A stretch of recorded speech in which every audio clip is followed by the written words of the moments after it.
Those Darn Squirrels and the Cat Next Door by Adam Rubin, illustrated by Daniel Salmieri. Look at those squirrels. Look at their tails. I hope you enjoyed tonight's story. It's so silly. Look at this gentleman. Old man Fookwire lived on the edge of the forest just outside of town. He was a terrible grump, and in the wintertime he was even grumpier than usual. Whenever it snowed, he would shut his eyes tight and think of summer. He missed the sunshine, suntan lotion, weenie roast, but most of all he missed the birds who flew south when it got cold. And look, here's a picture of him with the birds and the empty birdhouses and pictures of birds. He really loves the birds.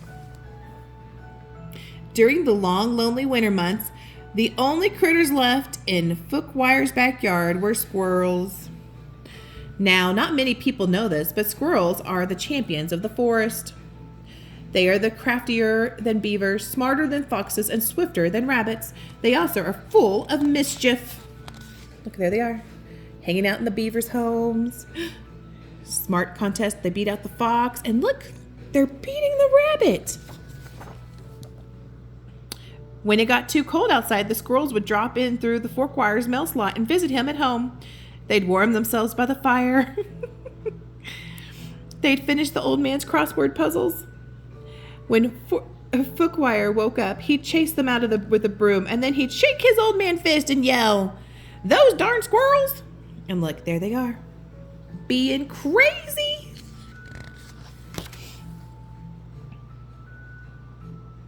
Old man Fookwire thought spring would never come, but eventually the forest bloomed and the birds returned with their winter vacations. Whirlybirds chomped on the tumbleberries, bonga birds snacked on honey snaps, and the fluely birds ate farfel seeds until they got so full he had to lie down. Fookwire danced through the yard with delight. He set up his easel and brushes. Then he painted the birds till he got blisters on his fingers. Tired and happy, the old man went inside for a quiet afternoon snack, and suddenly, look, there he is laying down, taking a nap. Kaboom! The old man Fookwire spilled his cottage cheese all over his suspenders. Kablam! The fogelbird fell out of his nest. Kablooey! The squirrels had to restart their annual chess tournament. The noise was coming from a house across the stream. The sounds of a small woman unloading enormous crates and moving in. Fookwire's new neighbor was a little old lady, Hugh, the town baker. The only thing sweeter than pies Hugh baked was the little old lady herself. Everyone in town loved her, but no one could stand her cat and Muffins. He was a real jerk. Look at Muffins. Who didn't see things that way. She thought Muffins was a cuddly honey bunny, but after the infamous poodle incident, she decided to move to the forest so their cat could make new friends. Look, apparently the cat scared the poor poodle, and the woman went flying with the poodle. After unpacking her crates, the little old lady Who baked a tumbleberry pie. She and Muffins went to say hello to their new neighbor. Look, there he is hiding. Fookwire despised the conversation, so he hid behind the drapes. The squirrels were scared of the cat, so they hid inside the drain pipes. Look, there's their tails. You see their tails? The birds weren't sure why everyone was hiding, but they stuffed themselves down the chimney just to be safe. And look, you can see the birds. Eventually, Who got tired of waiting for Fookwire to answer the door, so she walked around front, pushed the pie through the mail slot, and went home. Normally, old man Fookwire hated pie, but this one smelled delicious. He took a deep whiff, closed his eyes, and opened them, and the squirrels were licking their plate clean. "Those darn squirrels!" shouted Fookwire. Full and happy, the squirrels stumbled from the house where Muffins ambushed them. The cat grabbed one squirrel and gave him a wet willy.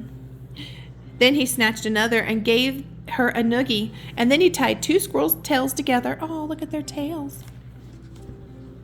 Luckily, little old lady Who returned before Muffins could do more. She scooped him up and scratched under his chin. "Come now, schmookums," she cooed. "It's time for dinner. You can play with your new friends another day." Look at the squirrels. They're like, "Oh gosh, we're being tormented." The next morning, Muffins bust into the yard, terrifying the birds, interrupting the old man Fuquoir's painting. Then the sneaky cat pounced on the unsuspecting group of squirrels and gave them all wedgies. Look at them, they're all got their wedge. Oh my goodness. Oh my goodness. Oh, it's not an easy thing to do because generally squirrels do not wear underpants. The squirrels all have wedgies. Oh my goodness. The squirrels were furious. The birds flew up in the treetops and refused to come down. The old man Fuquoir was so upset he wrote a letter to the mayor to complain about his new neighbor. Look, dear mayor. The night the squirrels held a meeting to figure out what to do about the cat next door. They ate cheesy puffs and drank ginger ale to help them think. Finally, they had the perfect plan.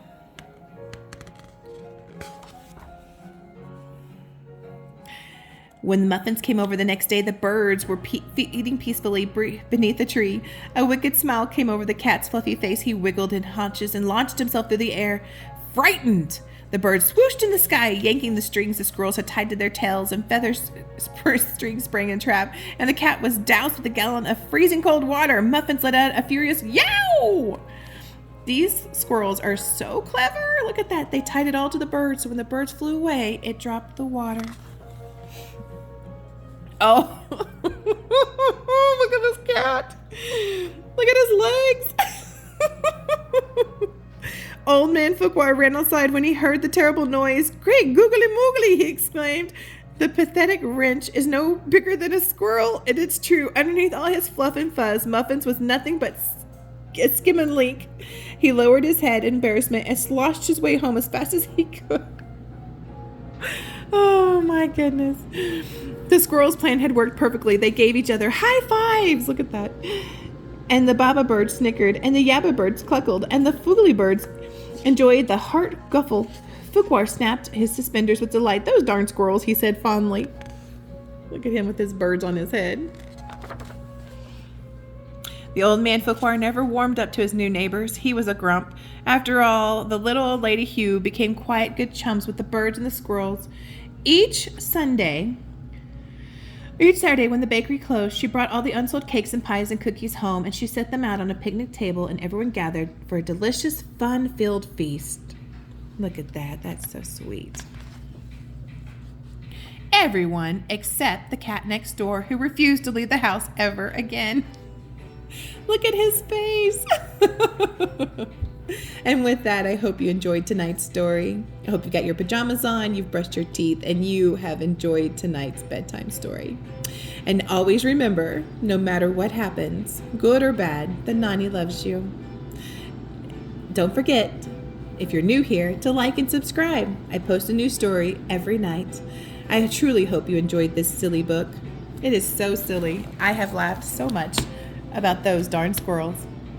Good night, sleep tight, and don't let the bed bugs bite.